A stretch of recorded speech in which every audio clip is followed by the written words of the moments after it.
ujian iman kami Tuhan. Kami percaya bahwa kami punya Allah yang hebat, dahsyat, dan luar biasa.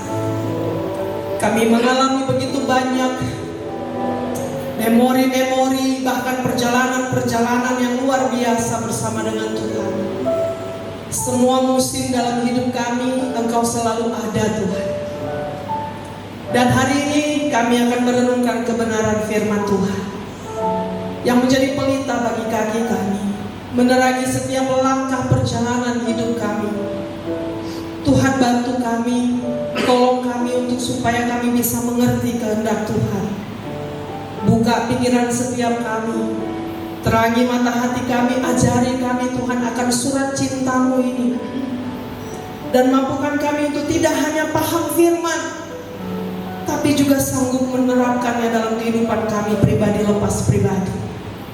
Hamba-Mu yang Engkau percayakan Tuhan untuk menata layankan kebenaran firman-Mu topang dalam kuat kuasa Tuhan. Apa yang sudah hamba persiapkan ini terbatas adanya, tapi aku percaya Engkau Allah akan mengerjakan dengan dahsyat, hebat, dan luar biasa, untuk supaya kami semua boleh menerima berkat-berkat rohani yang akan kami bawa dalam kehidupan kami masing-masing. Biar kiranya apa yang muncul di hati dan pikiran hamba-Mu ini Tuhan, dan keluar dari mulut lidah hamba-Mu, semuanya bersumber daripada kebenaran Tuhan saja, supaya kami diluputkan dari penyesatan dan kesesatan. Sebaliknya iman kami semakin kuat di dalam Tuhan, dan Engkau dapati hidup kami bertumbuh dan berbuah bagi hormat kemuliaan nama Yesus. Berbicaralah ya Tuhan bagi kebaikan kami semua. Kami menerimanya dengan hati yang mengucap syukur di dalam nama Tuhan Yesus Kristus. Amin. Silakan duduk Bapak Ibu Saudara. Shalom. Happy Valentine. Pas ya, hari ini dunia sedang merayakan hari kasih sayang. Tapi kita bersyukur sebagai orang Kristen pemercaya Yesus, setiap waktu, setiap detik Tuhan sayang kita, amin. Dan kita juga harusnya sayang Tuhan dengan begitu luar biasa.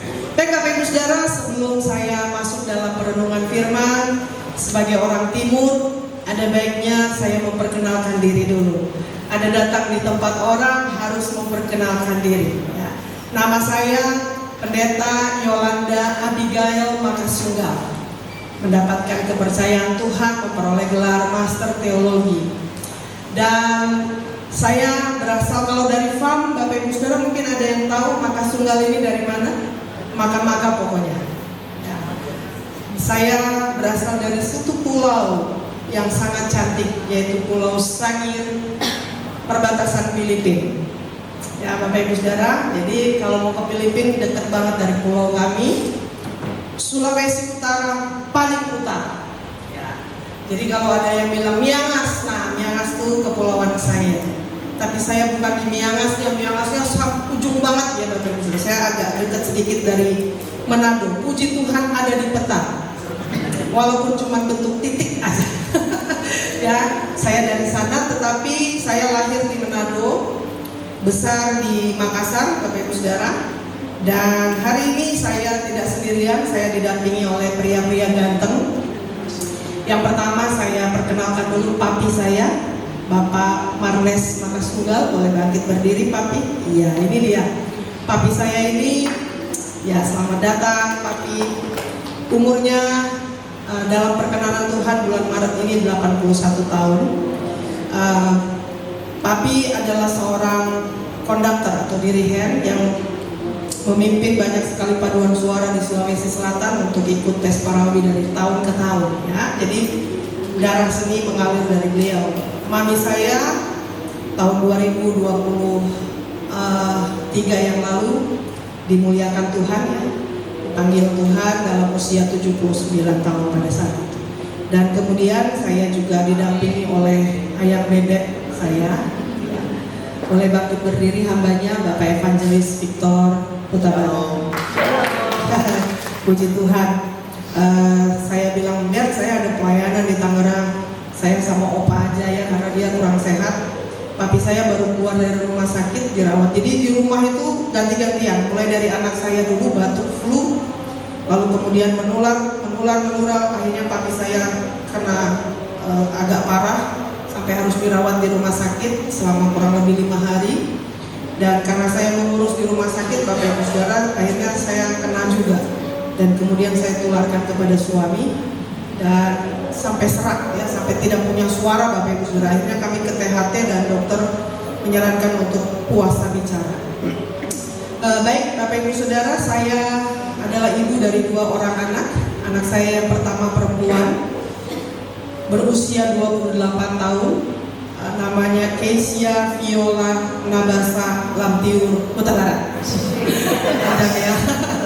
Anak saya dulu suka komplain, "Mami kok kasih nama aku kalau ujian udah keburu bunyi, Mam, baru tulis nama doang," gitu. Ya, dia menyelesaikan studi S1-nya dari Universitas Pelita Harapan, mengambil jurusan komposisi musik atau komposer. Lalu kemudian Tuhan mengaruniakan lagi kami anak kedua laki-laki, namanya Laviko Hagasa Moradongan Butara. Kalau Kesia itu, karena awal pertobatan saya sangat banyak terinspirasi dari Ayub, kisah Ayub, jadi saya ambil nama anak Ayub, Kesia. Viola itu Victor dan Yola, asik, biar ada gitu ya kan, Viola, Kesia Viola. Nadasa itu kalau di orang Batak artinya yang baik, ya. Tapi ada singkatan lain Bapak Ibu Saudara, anak Batak Sangir, Mabasa. Lamtiur, kami berdoa dia bisa terus jadi terang dimanapun dia berada. Dan anak kami yang kedua namanya Laviko, Yola dan Victor Company, asik. Laviko Hagasa, kalau kakaknya tadi Nabasa, adanya Hagasa. Hagasa itu singkatan dari Hamoraon, Hagabeon, Hasangapo, Imat itu, itu semua bapaknya yang kasih nama ya. Lalu Moradongan, kami berdoa dia punya banyak teman. Dan anak saya nomor 2, Laviko Hagasa, ini juga sudah menyelesaikan studi S1-nya dari Universitas Pelita Harapan, mengambil jurusan sound design atau teknik musik gitu ya. Jadi orang di belakang layar. Jadi kalau Bapak Ibu Saudara suka nonton bioskop, film-film, Netflix, nah sound-sound bunyi-bunyi itu anak-anak dari jurusan anak saya. Jadi kayak misalnya, mereka cari-cari itu bunyinya gimana, atau mendesain bunyi-bunyi baru sesuai dengan kebutuhan zaman. Puji Tuhan, anak-anak saya sudah bekerja semua Bapak Ibu Saudara, dan saya saat ini dipercayakan Tuhan untuk melayani satu gereja lokal dari Sinode Gereja Pantekosta Serikat di Indonesia atau GPSDI, Jemaat Shalom Taman Galaksi, Bekasi. Saya sendiri dengan keluarga tinggal di Sentul, Bogor. Puji Tuhan, hari ini saya boleh dikenankan Tuhan untuk hadir menjumpai Bapak Ibu Saudara. Saya percaya ini semua ada dalam ketetapan Tuhan, amin. Dan terima kasih atas penerimaannya, dan biarlah kiranya kita terus boleh menjalin hubungan yang baik sampai Tuhan datang Maranatha kedua kali. Baik Bapak Ibu Saudara, seperti yang diberikan tema kita hari ini diambil dari Markus pasal 4 ayat 35, boleh buka Alkitab kita. Markus pasalnya yang keempat ayat 35. Ya, sudah ada di sini Bapak Ibu Saudara. Saya baca dan Bapak Ibu Saudara perhatikan dengan baik. Demikian firman Tuhan. Pada hari itu, waktu hari sudah petang, Yesus berkata kepada mereka, siapa ini? Murid-murid dan beberapa orang yang mengikuti Yesus. Dia berkata apa? Marilah kita bertolak ke seberang. Nah Bapak Ibu Saudara, kalau kita memakai kata ini, kalimat ini, marilah kita bertolak ke seberang, tentu kita belajar bahwa ini adalah sebuah tindakan meninggalkan satu tempat menuju ke tempat yang lain. Dan posisinya adalah seberangan.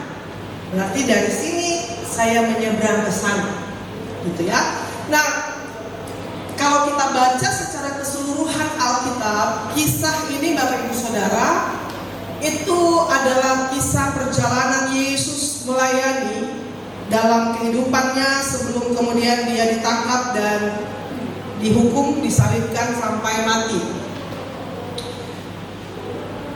Dalam Injil Markus pasal 4 ayat 35 sampai 41, Bapak Ibu Saudara kalau baca, di suatu senja sore-sore setelah Yesus dan murid-muridnya melayani orang banyak, Yesus mengajak mereka untuk berpindah lokasi. Bapak Ibu Saudara, yang menjadi catatan penting bagi saya adalah Yesus ini sangat luar biasa mobilitasnya, sangat luar biasa aktif melayani. Dan Tuhan Yesus itu tidak pernah menunggu, dia selalu jemput bola. Tuhan Yesus selalu mendatangi lokasi-lokasi yang Tuhan anggap itu sebagai tempat di mana dia bisa menyatakan kemuliaannya. Dan di kisah ini Bapak Ibu Saudara, Bapak Ibu tahu nggak mau kemana ini Yesus ini dengan rombongannya? Kalau kita baca Bapak Ibu Saudara dalam Alkitab, ternyata Tuhan mau pergi ke sebuah tempat di mana di situ ada satu orang yang mengalami ODGJ, orang dengan gangguan jiwa yang begitu terabaikan, tidak dianggap penting, bahkan tidak dianggap hadir di muka bumi karena ODGJ. Dia kerasukan roh jahat Bapak Ibu Saudara, dan kemudian Yesus bilang, ayo kita ke sana karena untuk satu orang ini. Dan Bapak Ibu Saudara tahu bahwa ada hal yang perlu kita tiru dari kehidupan Yesus, bahwa Tuhan itu sangat peduli terhadap jiwa. Dan ini ada kaitannya sebenarnya dengan unsur pendidikan. Kita sangat-sangat rindu supaya jangan ada anak-anak yang tidak menerima pendidikan dengan baik. Semua guru-guru berupaya untuk memberikan yang terbaik supaya anak-anak didik boleh berhasil di kemudian hari. Saya prihatin dengan yang terjadi barusan ini di kota Manado. Ya, Bapak Ibu Saudara kalau lihat di TikTok sangat viral. Orang guru yang harus meminta maaf di depan publik karena memberikan disiplin kepada seorang siswa didik yang didapati berkali-kali terlambat masuk sekolah. Lalu kemudian dipermalukan dengan demikian rupa, tetapi akhirnya saya lihat update-nya, orang tua dari siswa didik ini datang meminta maaf kembali kepada guru. Bapak Ibu Saudara, sebagai seorang guru, Yesus juga rindu untuk selalu mengajarkan hal-hal yang luar biasa tentang kebenaran. Tuhan Yesus ini kan kadang dipanggil rabi, kadang dipanggil guru, kadang dipanggil Tuhan, kadang dipanggil Tuan. Tergantung siapa yang ada di hadapannya. Nah Bapak Ibu Saudara, kita belajar bahwa Yesus mengajak murid-muridnya untuk pergi meninggalkan tempat ini menuju ke satu tempat di mana mereka akan melayani satu orang yang mengalami kerasukan roh jahat atau dengan ciri-ciri ODGJ dan lain sebagainya, Bapak Ibu Saudara. Namun ternyata untuk menjangkau satu orang ini tidak mudah bagi murid-murid. Kenapa, Bapak Ibu Saudara? Kita baca di dalam perjalanan murid-murid untuk menyeberang. Tiba-tiba di perjalanan terjadi yang namanya angin sakal. Bapak Ibu Saudara, karena etos kerja Yesus yang luar biasa membuat Yesus itu butuh istirahat. Ya, jangan lupa bahwa Tuhan Yesus itu juga di muka bumi ini 100% manusia, merasakan lapar, haus, capek dan lain sebagainya. Ya, jadi sangat luar biasa, sangat wajar kalau kemudian dalam cerita ini didapati Tuhan Yesus tertidur di gurita. Dan dikisahkan bahwa ketika Yesus sedang tertidur, Bapak Ibu Saudara, mengamuklah angin topan yang dahsyat dan ombak menyembur masuk ke dalam perahu sehingga air penuh di dalam perahu, dan ini mengancam murid-muridnya. Nah Bapak Ibu Saudara, yang namanya angin sakal atau angin badai atau apapun yang bisa kita sebutkan namanya, itu selalu datangnya tiba-tiba. Gak ada yang angin sakal yang pakai permisi dulu, permisi saya mau datang. Munculnya selalu tiba-tiba. Bukankah begitu juga dalam perjalanan kehidupan kita ya Bapak Ibu Saudara? Kadang-kadang tidak ada apa-apa, tahu-tahu ada masalah. Sedikit kesaksian Bapak Ibu Saudara, di tahun 2021 itu merupakan 2021, 22, 23 itu 3 tahun terberat dalam hidup saya dan keluarga. Jadi jangan pikir hamba Tuhan bebas dari masalah. Ya Bapak Ibu Saudara, kita sama. Saudara dan saya sama-sama mengalami yang namanya proses salib yang kita pikul bersama. Tetapi respon kita yang bisa dibilang membedakan antara yang dekat dengan Tuhan sama yang pura-pura dekat dengan Tuhan. 2021 Bapak Ibu Saudara, di awal bulan April suami saya kena serangan jantung. Sampai pernah heboh tuh, muncul di grup, lalu saya pernah dihubungi juga salah satu media mengkonfirmasi apakah benar Bapak Vito Huta Barat meninggal dunia gitu ya. Saya bilang udah dirawat di rumah sakit karena harus pasang ring. Jadi pada saat itu pasang ring, 2 ring di rumah sakit Harapan Kita ya, ditangani oleh dokter di rumah sakit jantung Harapan Kita. Dipasang 2 ring dalam kondisi hanya berfungsi 1%, 99% sudah tertutup dan nyaris putus. Makanya dokter bilang sama saya, Bu, Bapak masih diberikan Tuhan kesempatan hidup, karena biasanya kasus seperti ini bisa pergi dalam keadaan tidur ya, dan saya bersyukur pada saat itu sudah terlewatkan, boleh dipasang 2 ring. Lalu kemudian biasanya habis pasca pemasangan ring harus kontrol lagi kan. Kami datang lagi kontrol ke dokter jantung di Harapan Kita. Tapi Bapak Ibu Saudara, saya merasakan ada sesuatu yang kayaknya kurang puas sebagai pasien, sebagai keluarga pasien, di mana kita berhak menerima informasi apapun itu. Jadi saya kurang puas karena ada beberapa hal yang saya tanyakan berkaitan dengan kondisi suami saya tidak dijawab dengan baik. Dan akhirnya saya dengan suami bersepakat untuk kita pindah dokter, kita cari second opinion, apakah ada hal-hal atau langkah lanjutan yang harus diambil pasca pemasangan 2 ring. Dan pada saat itu kondisi suami saya sangat drop. Bayangkan Bapak Ibu Saudara, biasanya kita suka dengar dia kalau nyanyi, apalagi kalau di rumah, dia kalau lagi latihan, mau pelayanan atau mau ada acara, dia suka latihan di rumah vokal gitu ya. Kalau dia nyanyi, orang Batak kan tahu sendiri ya, itu bisa terus plafon gitu ya.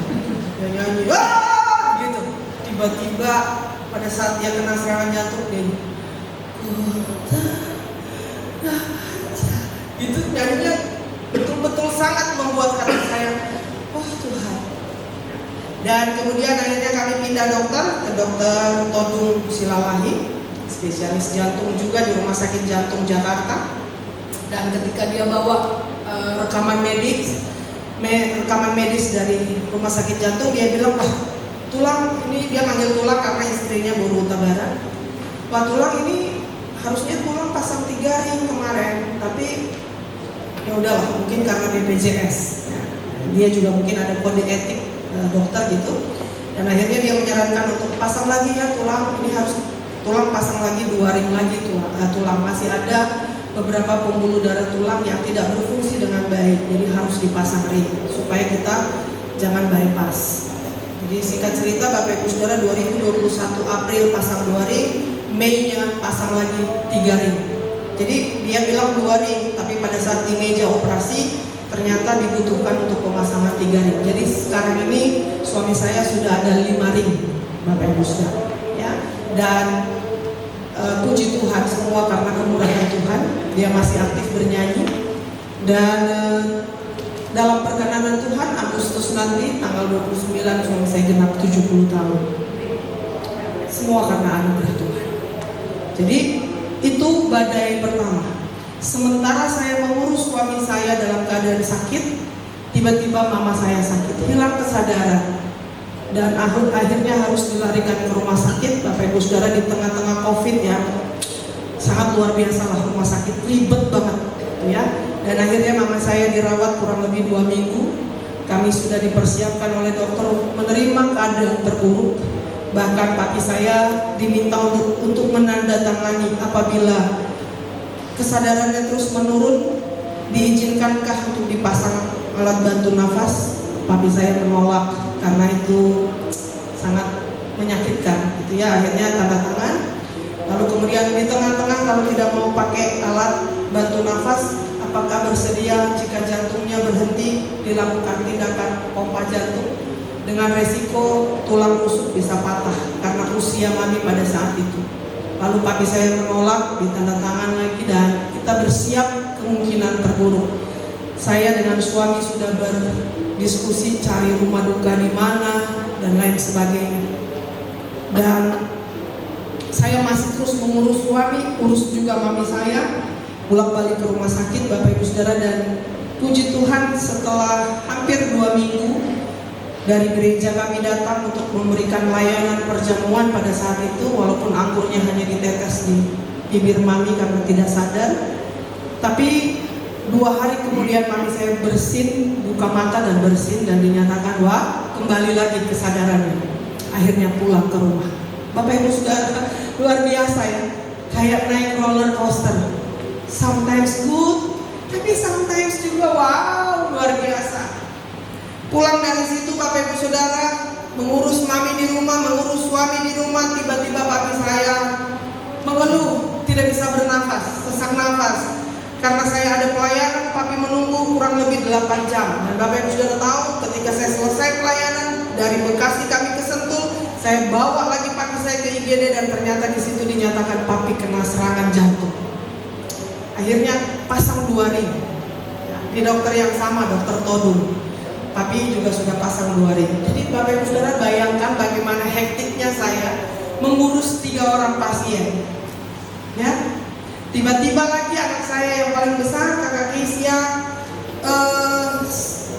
dia selalu seperti mau pingsan ya Bapak Ibu Saudara. Kayak kadang-kadang dia kayak tiba-tiba kayak mau hilang kesadaran. Akhirnya kami cek, ternyata HB-nya rendah sekali, dan dia mengalami gangguan sel darahnya ukurannya sangat kecil-kecil, mikro gitu penyakitnya. Aduh, dan harus ditransfusi dan lain sebagainya. Jadi Bapak Ibu Saudara, saya mengurus 4 pasien. Jadi saya kadang-kadang suka bilang, Tuhan nggak salah nih gitu ya.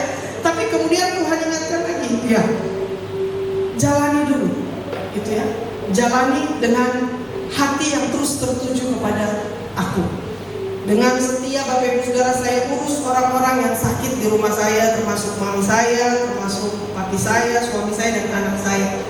Sampai kemudian akhirnya masalah kesehatan terlewatkan. Semua dalam keadaan baik dan dalam pemeliharaan Tuhan. Namun terus dengan continuous 2021, 2022 itu saya bolak-balik rumah sakit, ngantar si ini, ngantar si itu, ngantar si ini, dan lain sebagainya. Dan saya bilang, Tuhan beri aku kekuatan supaya aku bisa mengurus orang-orang yang aku kasihi. Singkat cerita Bapak Ibu Saudara, tibalah badai berikutnya di tahun 2023. Januari tanggal 28 2023 itu adalah hari ulang tahun putri saya yang paling besar, Kesia Viola Nabasa Labdiur Huta. Dan di hari yang sama Bapak Ibu Saudara, dia melaksanakan pertunangan dengan orang yang dia pilih sebagai tunangannya.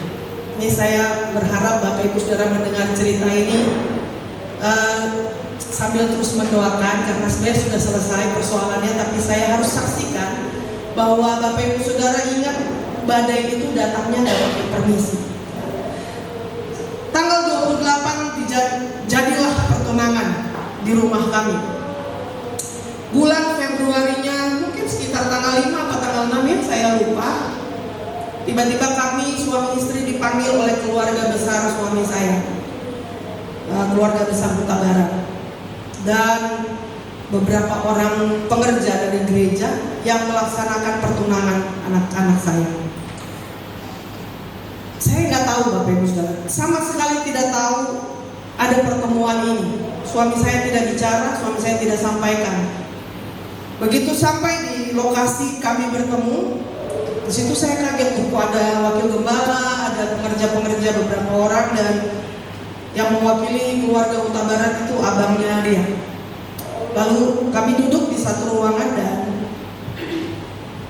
abang kami ini ya mulai bicara. Anak-anak panggilnya Pak Tuo. Pak Tuo, anak-anak mulai bicara. Jadi begini Mama Kesia, kan kalau orang Batak panggilnya nama anak ya. Jadi gini Mama Kesia, Amang mau nanya, Mama Kesia sama Bapak Kesia sudah tahu betul tunangannya guru kita Kesia? Ya sejauh ini saya bilang ya kenalnya ya begitu, maksudnya tidak terlalu lah.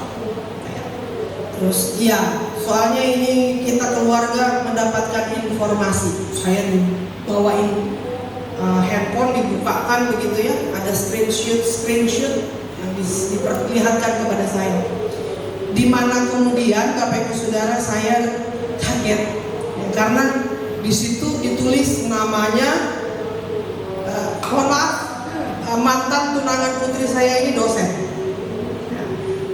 di sebuah universitas swasta di Alam Sutra, dan data-data dia ini diambil dari Dikti. Lalu kemudian dikasih lihat kepada kami, ini Mama Kesia, nih namanya benar nggak ini? Saya baca namanya, iya benar. Coba lihat jenis kelaminnya, perempuan. Ya, jenis kelamin perempuan. Wah, jantung saya kayak mau copot Bapak Ibu Saudara ya. Terus keluarga udah mulai gerasa gerusu, biasalah orang Batak kan kalau kayak gini, gitu ya. Cobalah diapakanlah itu apanya lah, gitu ya. Lalu kemudian saya pulang dengan suami, saya panggil anak-anak saya, terus dia bilang, Mami sorry kami mau berangkat ke Bandung karena sudah terima kerjaan. Jadi malam nanti selesai dari Bandung kita bicara ya Mak, kalau kami sampai jam berapapun itu. Saya bilang oke, Mami tunggu pulang dari Bandung, berangkat pagi-pagi. Terus malam sekitar jam 12:30 ya, mereka tiba di rumah, langsung ke kamar saya. Saya panggil yang mantan tunangannya dengan anak saya, kami berempat bicara. Dan saya bilang, Kakak Kesia, Mami dapat informasi bla bla bla bla bla bla sesuai dengan apa yang saya sudah ceritakan tadi, bahwa ternyata kamu berjenis kelamin perempuan. Apa benar? Terus dia agak sedikit gitu ya. Lalu kemudian oke, untuk supaya tahu kamu benar apa enggak, kita periksa ke dokter. Singkat cerita Bapak Ibu Saudara, akhirnya kami bawa dia ke rumah sakit di RSPAD Gatot Subroto, bertemu dengan dokter spesialis yang juga menangani seorang atlet voli, Aprilio Mangana, itu dokternya. Dan kami bertemu dan memang hasilnya di situ ditulis ambigu genital. Ambigu genital ini dia harus memilih perempuan atau laki-laki berdasarkan hasil dari kromosom. Jadi langkah selanjutnya setelah pemeriksaan itu dinyatakan ambigu genital karena dia ternyata tidak ada rahim tapi ada 2 jenis kelamin. Dan akhirnya anak saya memutuskan untuk oke, kita lakukan pemeriksaan kromosom karena itu berkaitan dengan saya juga, apakah saya akan melanjutkan atau berhenti ya. Dan akhirnya diperiksa 1 bulan ya, keluar hasilnya kurang lebih 1 bulan, tapi menunggu sampai dengan 1 bulan itu Bapak Ibu Saudara, anak saya depresi berat. Depresi berat kenapa? Karena dia membaca semua chatting dari bapak tuanya, dari mama tuanya, yang kemudian memperburuk keadaan. Anak umur 28 tahun itu bisa diajak bicara ya, jadi ini yang saya sesalkan. Kadang-kadang orang-orang yang di luar ya, itu lebih cenderung memutuskan apa yang terbaik. Jadi akhirnya ya doakan ya Bapak Ibu Saudara, sampai dengan hari ini hubungan kami dengan keluarga Kuta Barat masih belum kondusif karena kami dianggap orang tua yang begitu deh, merusak masa depan anak lah dan lain sebagainya. Padahal maksud kami untuk tahu semua ini supaya kami bisa ambil keputusan yang benar. Singkat cerita, akhirnya dalam 1 bulan menunggu hasil kromosom itu, anak saya hampir 2 kali memutuskan untuk bunuh diri. Puji Tuhan masih dalam pertolongan Tuhan. Ketika saya lagi di jalan ada pelayanan duka, saya harus ke Cianjur. Anak saya yang nomor 3 yang paling gontok, anak rohani ya, anak baptis saya, tinggal bersama dengan saya sekolahkan. Dia menelpon dan dia bilang, mami pulang cepat, kakak mau lompat. Saya bilang, pegang kakak, kasih telepon di telinganya, mami bicara. Saya terus bicara, kakak dalam nama Yesus kakak, kamu jangan mengambil keputusan bla bla bla. Singkat cerita saya sudah banyak bicara dan saya bilang, ayo kita berdoa, Tuhan beri ketenangan. Akhirnya Bapak Ibu Saudara, dia tidak jadi, dia tunggu saya pulang dan saya peluk dia sampai pagi. Saya terus saya bilang, kakak kamu berharga, I love you so much. Terus saya bicara seperti itu sampai akhirnya dia tenang.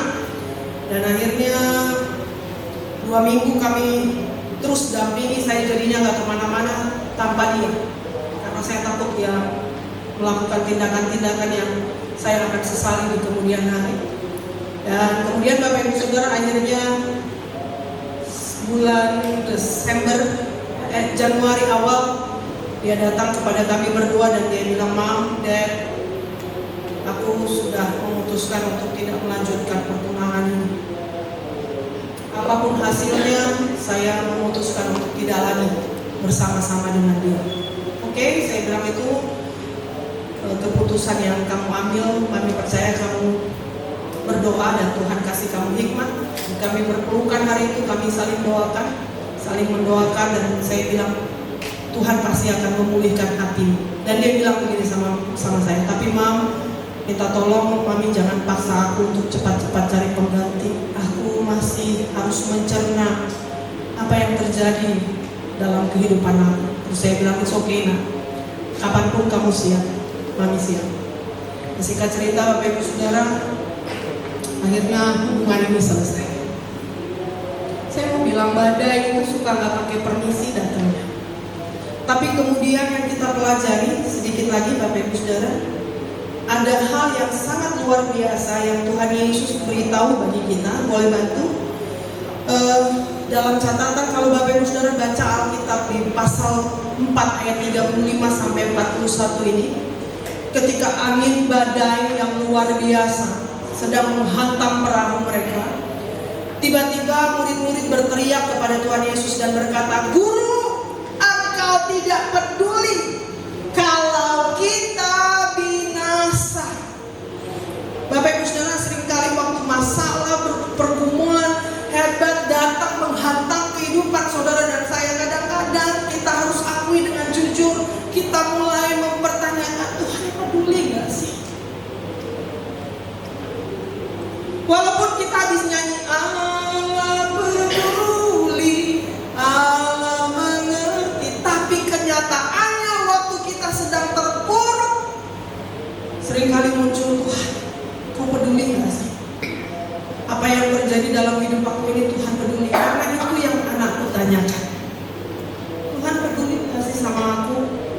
Kok kayaknya begini amat, mau merit aja kok kayaknya begini amat.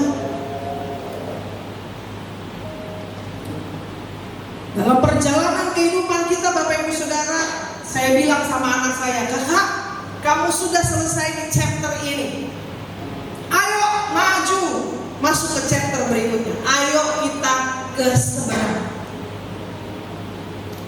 Nanti di seberang ada badai lagi, yes. Karena dalam perjalanan itu kita selalu akan ketemu masalah rintangan.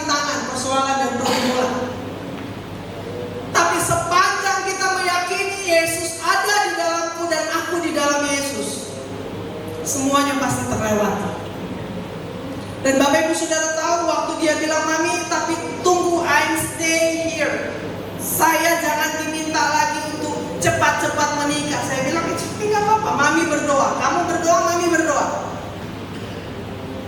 Dan kemudian Bapak Ibu Saudara, tiba-tiba 6 bulan yang lalu, 5 bulan yang lalu dia datang kepada kami dan dia bilang, "Mam, aku udah ada teman baru."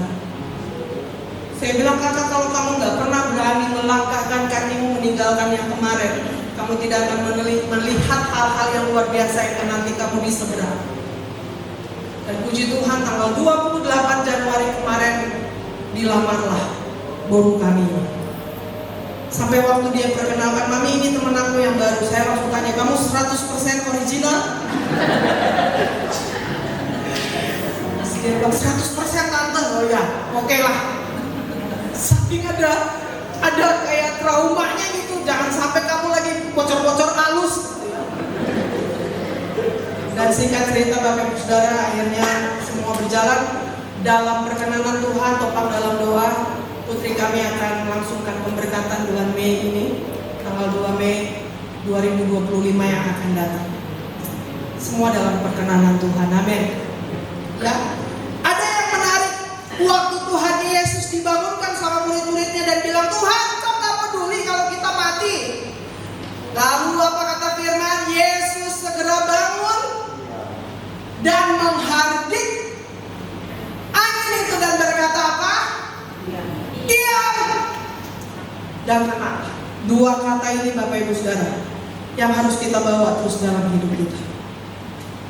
Waktu ada masalah, ada pergumulan, ada persoalan, langsung bilang sama badai, diam, tenang. Diam dan tenang, bicara kepada masalah dan bicara kepada diri kita. 2025 ini Bapak Ibu Saudara, kita nggak tahu apa yang terjadi. Makin sulitkah? Tapi yang saya tahu dari Alkitab, keadaan dunia semakin sulit. Tanda-tanda zaman sudah mulai kelihatan.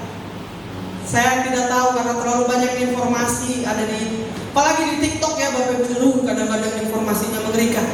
Maka saya membatasi untuk melihat hal-hal itu. Karena kalau enggak itu berdampak juga loh. Kita kepikiran, ya kan? Tapi firman ajarkan kepada kita, diam dan tenang. Jadi waktu masalah datang, itu juga yang membuat saya dengan suami terus boleh kuat menjalani. Karena waktu masalah itu datang, saya memilih untuk diam dan tenang di kaki Tuhan. Di mana di luar kami dibombardir, bahasa-bahasanya menyakitkan hati, tindakan-tindakan keluarga menyakitkan hati, hal-hal yang pahit yang bisa membuat kami kemudian hancur. Tapi kami berdua memilih diam dan tenang di kaki Tuhan, mencari perkenanan Tuhan. Apa yang harus kami lakukan Tuhan? Dan puji Tuhan, Tuhan bilang, "Marilah kepadaku hai kamu yang berbeban berat, aku akan memberikan kelegaan." Dan kalau Tuhan sudah ganti Bapak Ibu Saudara, itu luar biasa. Makanya saya bilang sama anak-anak saya, tahun 2024 adalah masa pemulihan yang Tuhan bukakan bagi hidup kita. Dan 2025 adalah masa-masa panen yang Tuhan beri buat hidup kita. Setelah beberapa waktu kita menabur dengan air mata. Lalu angin itu reda dan danau itu menjadi teduh sekali. Bapak Ibu Saudara, mengakhiri khotbah saya, kita anak-anak Tuhan tidak hanya diberikan keselamatan oleh Allah, tapi juga diberi kuasa. Kuasa perkataan firman Tuhan itu sanggup untuk membuat reda dan tenang setiap pergumulan dan masalah. Apakah kemudian gak ada masalah? Tetap ada, tapi kita kuat gitu. Mari kita pastikan bahwa di dalam Tuhan kita tidak akan pernah mengalami yang namanya tenggelam dan mati. Kepercayaan ini bukanlah jaminan kebebasan dari kesulitan, ya, tetapi keyakinan bahwa di dalam setiap kesulitan Tuhan selalu punya cara dan kuasa untuk menolong dan memberkati saudara dan saya. Mari berlayar melalui badai hidup kita dengan penuh keberanian. Karena di balik setiap ombak terselip janji keselamatan yang tidak tergoyahkan dari Sang Guru ilahi kita, yaitu Yesus Kristus Tuhan. Kalau tahun ini Yadika boleh masuk dalam usia ke 49 tahun. Bahtera pelayaran yang tidak mudah. Saya yakini pasti ada ombak-ombak, ada masalah-masalah yang menghantam dalam pelayaran yayasan ini. Tapi kita belajar firman Tuhan. Caranya hanya diam dan tenang di kaki Tuhan. Cari perkenanan Tuhan, libatkan Tuhan. Pakai kuasa yang diberikan oleh Allah. Maka kita percaya Yadika ini akan terus berlayar, mendampingi anak-anak siswa didik sampai mereka menemukan apa yang menjadi cita-cita dan tujuan mereka. Tuhan menolong para guru-guru belajar dari Sang Guru yang agung. Saya selalu pakai istilah menutup firman, saya matikan. Kita akan sulit menjadi seorang pemimpin kalau kita tidak punya hati yang rendah dipimpin. Jangan harap kita bisa jadi pemimpin kalau kita sendiri nggak pernah belajar untuk dipimpin dan terpimpin. Kita akan sulit melayani kalau kita tidak punya kerendahan hati untuk belajar jadi hamba. Dan guru-guru adalah jabatan spesial, karunia, anugerah yang menjadikan Bapak Ibu Saudara menjadi orang-orang yang disebut pahlawan tanpa tanda jasa, tetapi membawa banyak orang bisa belajar dan mengerti tentang banyak hal.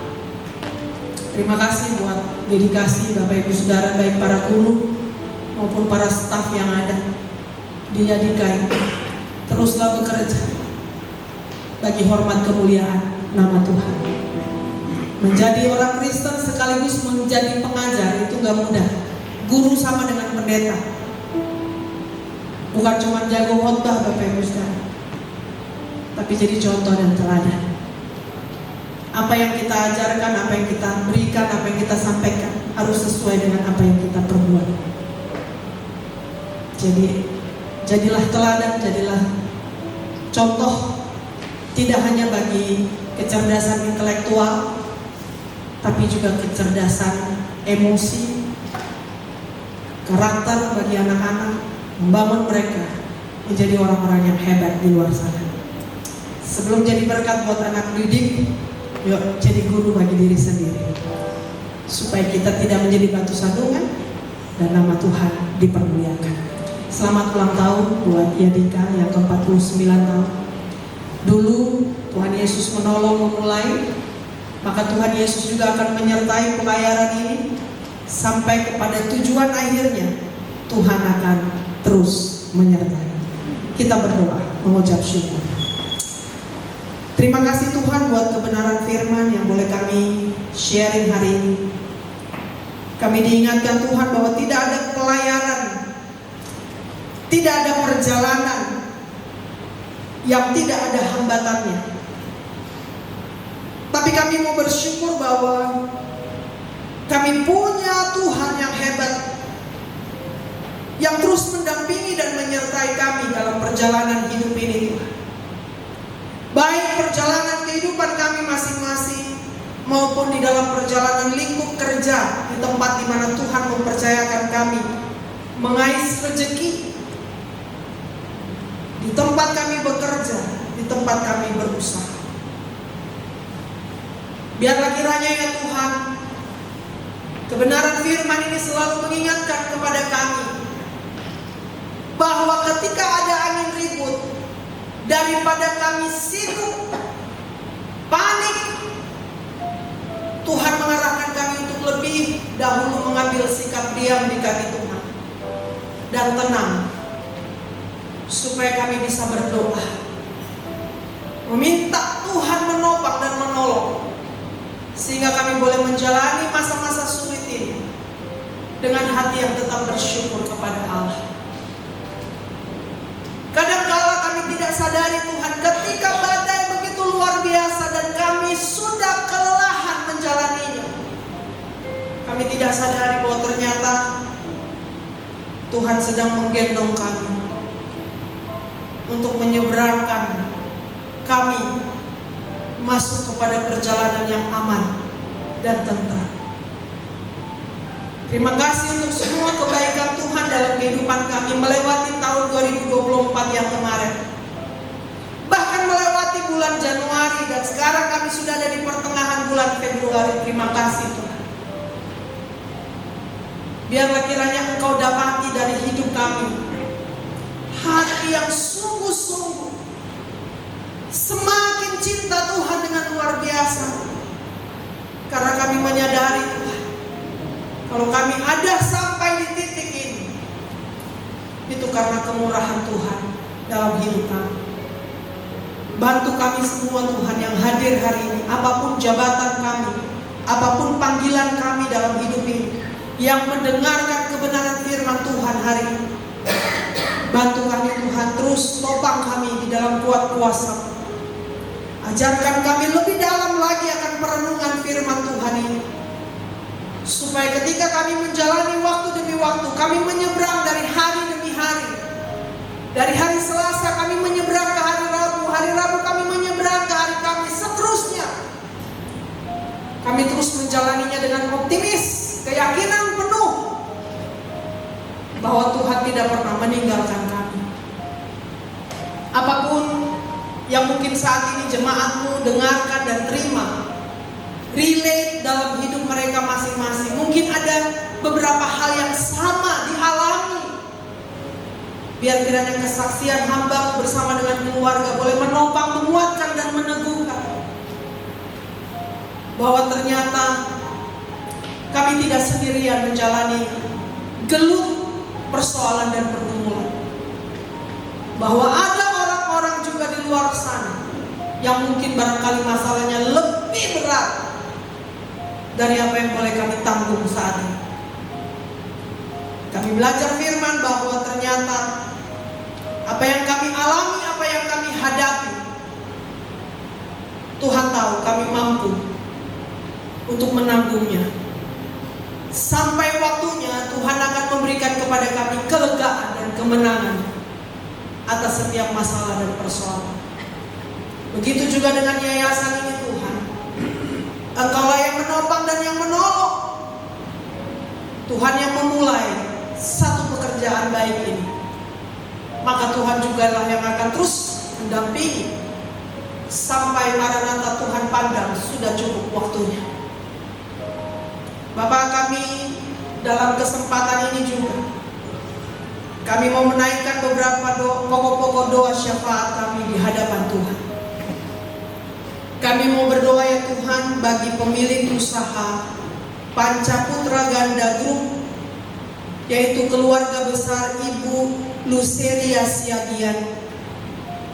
Kami menyerahkan Tuhan usaha yang mereka geluti saat ini, yang sedang mereka upayakan dan usahakan.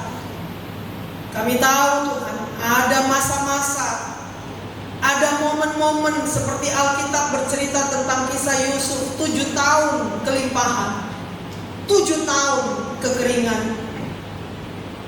Kadang-kadang di dalam usaha pekerjaan pun demikian terjadi dalam hidup kami. Ada masa-masa pasang di mana kami kelimpahan diberkati oleh Tuhan. Namun ada masa-masa juga di mana kami kekurangan. Tetapi di setiap masa itu Tuhan, kami selalu melihat tangan Tuhan tidak pernah terlambat menolong kami. Biarlah kiranya itu pun dialami oleh keluarga besar Ibu Luceria Siagian di dalam menjalani usaha-usaha ini. Tuhanlah yang selalu mereka saksikan sebagai penolong satu-satunya. Kami berdoa juga ya Tuhan untuk perkembangan usaha Panca Putra Ganda Group, di mana akan dilaksanakan penerimaan siswa baru Yadika tahun pendidikan tahun pengajaran 2024-2025, dan penerimaan siswa baru mahasiswa-mahasiswi di Universitas Satya Negara Indonesia. Tuhan Yesus menopang menolong agar supaya semua proses penerimaan siswa-siswi baru ini Tuhan boleh berjalan dengan baik. Banyak orang mempercayakan pendidikan anak-anak mereka di tempat ini karena mereka melihat bahwa dari tempat ini ada dedikasi. Mereka melihat ada orang-orang yang mengajar dengan penuh integritas dan kualitas yang baik.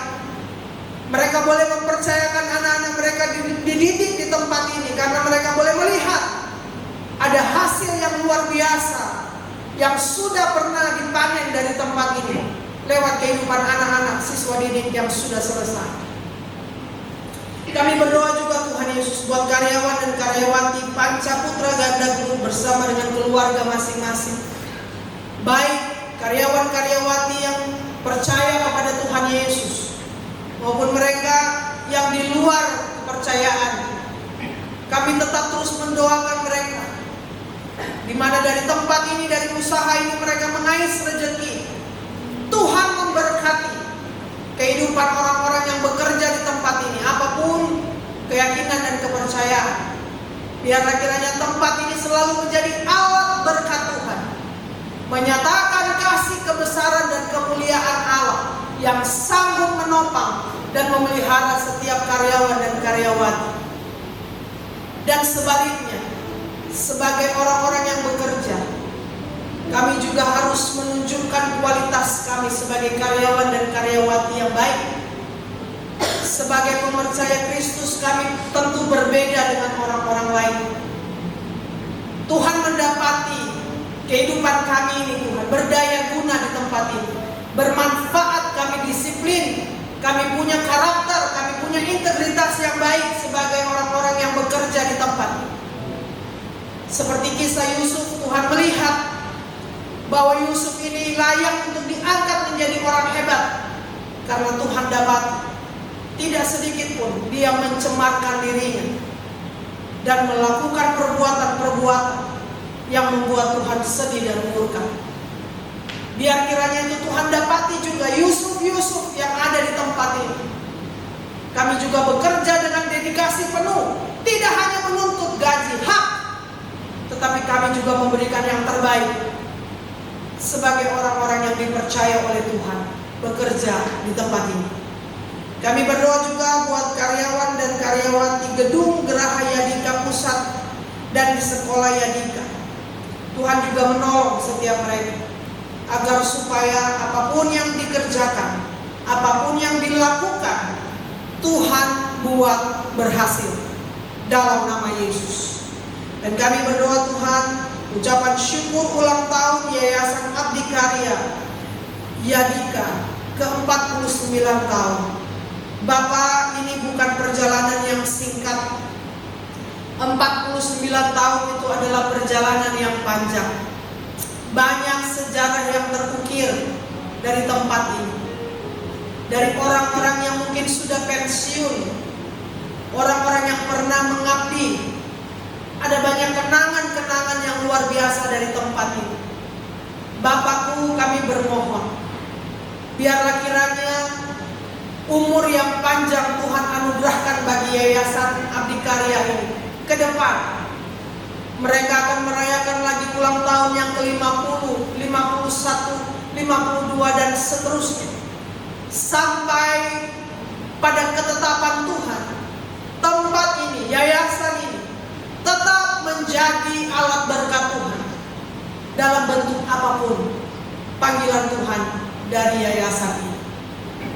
Panjang umur Tuhan beri, dan Tuhan memberkati pelayaran mereka dari waktu ke waktu. Perjalanan membawa yayasan ini tidak mudah. Ada banyak ketersinggungan, ada banyak hal-hal yang bisa terjadi antara mitra kerja. Ada banyak kesalahpahaman, asumsi-asumsi yang membuat membuat suasana menjadi tidak nyaman, tidak kondusif. Tapi kami belajar sebagai pengikut Kristus, biar kiranya kehadiran kami selalu membawa damai, membawa sejahtera, dan mendatangkan keberkatan. Karena firman Tuhan berkata, di mana ada kesatuan hati, di mana ada kasih mesra, di mana ada jalinan cinta kasih, di situ Tuhan memerintahkan berkat-berkatnya tercurah. Kami menyerahkan akhirnya bangsa kami Indonesia ke dalam tangan Tuhan. Berkati bangsa kami ini Tuhan. Ada banyak prediksi-prediksi yang terjadi buat bangsa kami, tapi kami tidak hidup dari apa kata manusia. Kami hidup dari apa kata firman. Kalau Tuhan mau memberkati Indonesia, maka tidak ada yang dapat mencegahnya. Berkati Indonesia, pulihkan Indonesia. Pakai pemimpin-pemimpin kami Tuhan, supaya dari mereka muncul kesejahteraan bagi seluruh rakyat Indonesia. Secara khusus kami berdoa untuk ketenangan beribadah di bangsa kami, kemerdekaan beribadah di bangsa kami. Biar lambat laun Tuhan nyatakan, Tuhan singkapkan, Tuhan tolong, dan Tuhan buka, supaya tidak lagi terjadi persekusi bagi umat-umat lain yang ada di bangsa kami. Terima kasih Bapak. Kami serahkan Indonesia ke dalam tangan pengasihan Tuhan. Dan akhirnya Bapak, kami menyerahkan seluruh hidup kami sekarang sampai selama-lamanya ke dalam tangan-Mu. Yang biarlah kiranya hidup kami adalah kehidupan yang selalu berpusat kepada Kristus. Nama-Mu saja dimuliakan, Nama-Mu saja yang ditinggikan dari hidup kami. Siapapun yang bersama dengan kami, bertemu dengan kami, selalu melihat ada kemuliaan Allah dalam kehidupan pribadi lepas pribadi. Ini doa syukur dan syafaat kami, yang kami naikkan dan alaskan hanya di dalam satu nama. Nama yang berkuasa, nama yang olehnya kami sudah menerima keselamatan, yaitu di dalam nama Tuhan Yesus Kristus Allah kami yang esa, yang sudah mengajar kami berdoa. Bapa kami yang di surga, dikuduskanlah nama-Mu, datanglah kerajaan-Mu, jadilah kehendak-Mu di bumi seperti di surga. Berikanlah kami pada hari ini makanan kami yang secukupnya, dan ampunilah kami akan kesalahan kami, seperti kami juga mengampuni orang yang bersalah kepada kami. Dan janganlah membiarkan kami